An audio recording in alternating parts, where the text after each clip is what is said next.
আজকে এখানে এসে কেমন লাগতেছে?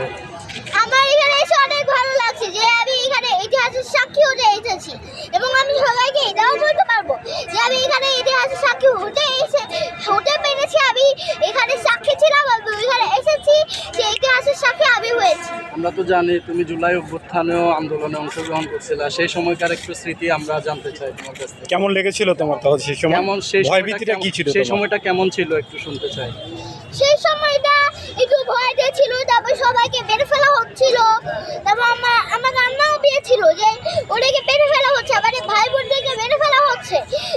তাহলে সেই তাকে যে মেরে ফেলা হচ্ছে তাহলে হাসিনাকে একটু শিক্ষা হওয়া উচিত না? আমি চাই হাসিনাকে ফাঁসি দেওয়া হোক। শহীদ মিনার অনুবাদ দিয়েছি, যেগুলো একটা জায়গায় ওকে ফাঁসি দেওয়া হোক। তোমার পুরো নামটা বলো তো, হুম? তোমার পুরো নাম বলো। আমার নাম মারিয়াম বিন হারুনি। আচ্ছা ঠিক আছে। কিন্তু ভারত তো বলতেছে যে